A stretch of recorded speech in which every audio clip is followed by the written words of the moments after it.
Minecraft 1.16 Random Seed Glitchless is the most popular speedrun category in the history of speedrunning. With over 2,800 different people having verified times on the leaderboards, it's hard to fathom the fact that this version has only been out for less than a year and a half. Inevitably, with so many different runs, there's gonna be a few notable standouts, and that's exactly what I'm gonna go over in this video. The runs that you're about to see utilize almost irreplicable strategies that defy what was previously thought to be too unlikely to ever happen in a Minecraft speedrun.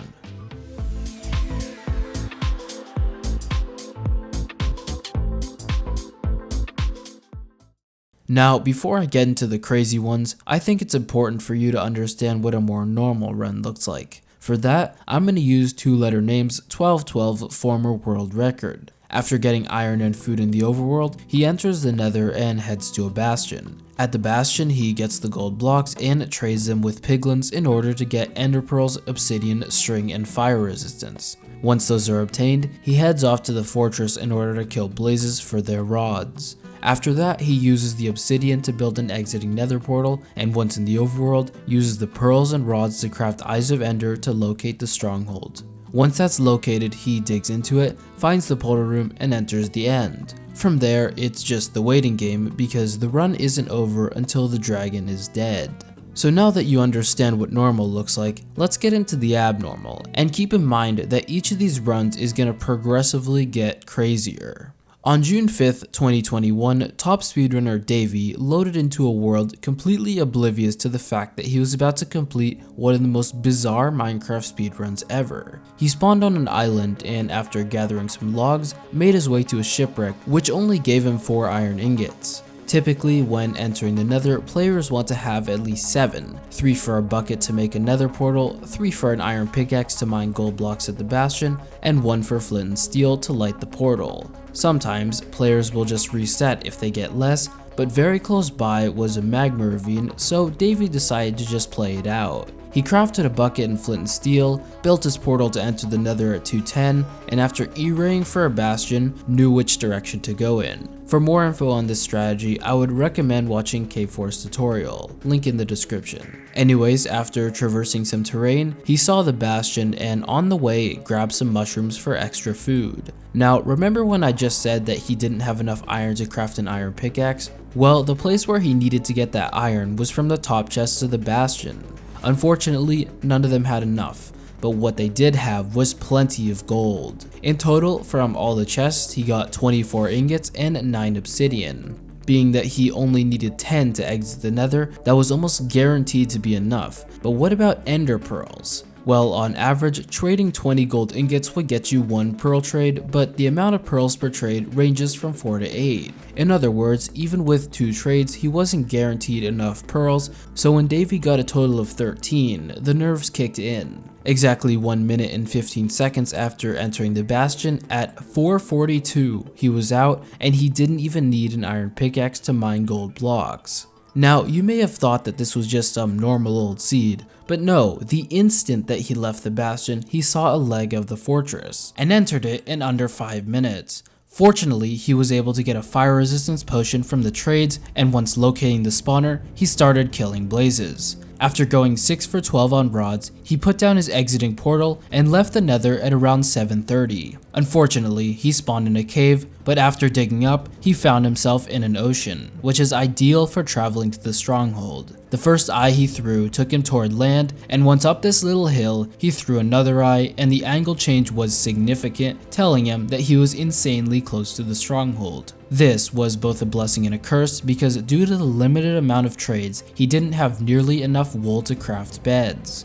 After killing some sheep, the line of the eye throw took him toward more ocean, and soon enough he found an exposed stronghold. Normally, the first place a runner would go is to the portal room, but since he was still lacking in the wool department, the library was his first destination. With just a water bucket, he collected enough string to craft 4 beds, and now it was time to head to the portal room. Unfortunately, this skeleton had other plans because after sniping Davey twice, he was down to a single heart of health. After a few near brushes with death, he was finally at the end portal and one by one filled in the eyes of Ender until he was in the end at 12 minutes and 50 seconds. First, he rushed to the center fountain, next he set up the 1 cycle, and now it was the waiting game. That game didn't last for too long though, because very quickly the dragon perched, and with Ender Acid nearly blocking the way, he managed to clutch up a very clean 1 cycle.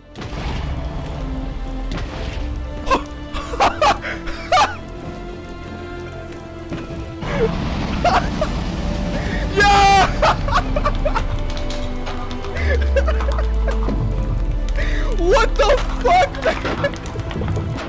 13 minutes and 56 seconds was his final time. Not only was this a new personal best for Davey, but it also bumped him up to 30th place on the leaderboards. To recap, this run started off pretty normal, but when he arrived at the bastion and found no iron for a pick, he managed to get the trades simply from the gold in the chest. To this day, this is the fastest that anyone has ever beaten the game without an iron pickaxe, and to say that this run had me on edge the entire time I was watching would be an understatement. That, however, is merely the first of 3 in this video, and this next one will make you question the limitations of a Minecraft speedrun. First, we have to go back about 6 months to December 11th, 2020. Dowsky, a top Super Mario 64 runner, was about to show the world that he wasn't just a beast with a Nintendo 64 controller. For this run, the world spawn was on an island, and after getting wood, he made his way to a shipwreck. Out of it, he got 10 iron, and while crafting his tools, he accidentally made a shovel to go along with the pickaxe and axe. This was an issue because in order to craft a flint and steel, he needed to save 1 ingot.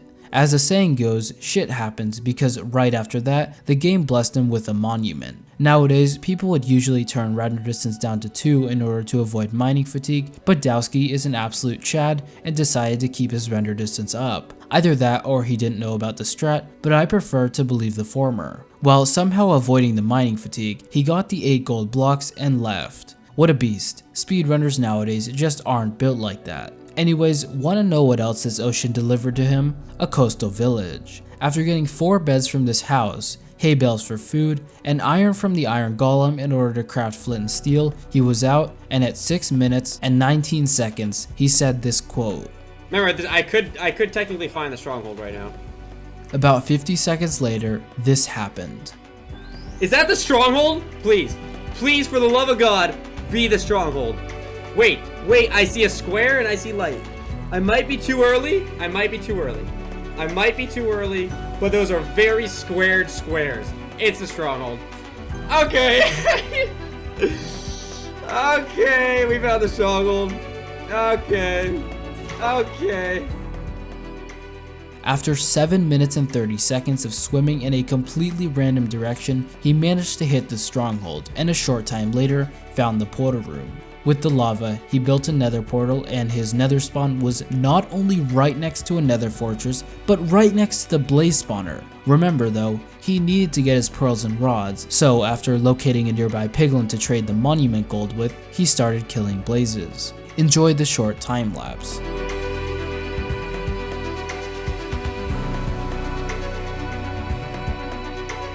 When he got his rods and checked on the piglin, only 7 pearls appeared in his inventory, but remember, Dowsky is the king of calling things before they happen. Let's pick up the pace, piggy! Oh my god, he dropped it. 4 minutes after entering the nether, he was out, and since he was already at the portal room, he entered the end at 14 minutes and 28 seconds. In the end, he booked it to the center fountain, set up the 1 cycle, and now it was time to see how this legendary run would come to an end. I'll let you enjoy the 1 cycle, because holy shit, it's clean.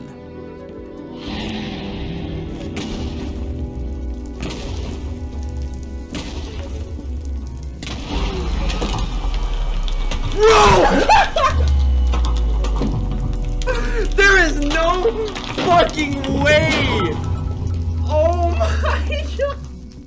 What the actual fuck was my initial reaction to seeing this run. Everything just played out so perfectly, from locating the stronghold to spawning in the best possible place in the nether. The 1 cycle was simply the cherry on top. At the time, this run landed Dowsky in 3rd place on the leaderboards, but the sheer insanity of it makes it unforgettable. So what could be more insane than Dowsky's run? Well, on November 26, 2020, a Chinese speedrunner by the name of PluginL got the luckiest Minecraft speedrun ever. It all started in a plains biome where upon spawn, he spotted a village. After gathering some beds, basic tools, food, and killing the iron golem, he made his way to a blacksmith house. This chest that he was about to open almost single-handedly made this one of the most unforgettable speedruns ever. So what was in it? Well, see for yourself. 20 obsidian and 5 iron ingots. Now, it's not uncommon for speedrunners to pull a lot of obsidian out of chests, but 20 is absurd. The chance of getting this lucky is around 0.02% or 1 in 5,000. So I've hyped you up about him getting 20 obby from a blacksmith, but what is the significance? Well, it only takes 10 obsidian to build a nether portal, so he had a guaranteed nether entry and nether travel. At 350, he was in the nether and the first thing he did was mine some nether gold ore. Keep in mind that the trading strategies at this time were a bit more primitive and bastion strats were relatively new. Out of the 3 gold ingots that he traded to a nearby piglin, 2 of them gave him ender pearls, and on top of that he got 15 of them. The odds of that happening are under 0.5%. If you're struggling to wrap your brain around just how lucky this is, same here. Anyways, now he just needed blaze rods from a fortress, and what do you know, there just happened to be one of those pretty close to his portal. At 6:15, he was at a blaze spawner and killed 12 blazes for a grand total of 7 blaze rods. Pathetic if you ask me. Imagine only getting above average rates instead of being in the top 0.1 percentile. Anyways, with his rods and pearls obtained, he used the rest of his obsidian to build an exiting nether portal at the fortress, because why wouldn't the cords be within the first stronghold ring to add on to this insane run? At 8:40, he was in the overworld, but unfortunately, the luck took a short pause because he spawned in a cave. After locating the surface and throwing his first eye, he ran in that direction for a bit, then threw another one a short time later. The third eye he threw, which was at around 11:30, turned around, telling him that he had already passed the stronghold. A few eye throws later, PluginL located the exact chunk and was ready to dig down. At 12:45, he got the I Spy achievement, and this stronghold layout was pretty terrible. In fact, it took him nearly 3 full minutes to locate the portal room, which is the first time in this run that he actually got unlucky. One by one, he filled in the portal frames, and with a 15:45 end entry, it was time to find out how this absolutely absurd run would conclude. When this happened, dragon strats weren't fully optimized, so instead of setting up the 1 cycle at the center fountain, he water bucketed to the top of the tower, and awaited the purge. What are optimized dragon strats, you may ask? Well, Dragon D's nuts, sorry my mic cut out, where was I? Oh yeah, PluginL on top of the tower waiting for the purge. Well, at just over 17 minutes, that purge came, and with an ender pearl to the center fountain, it was time for him to 1 cycle the dragon.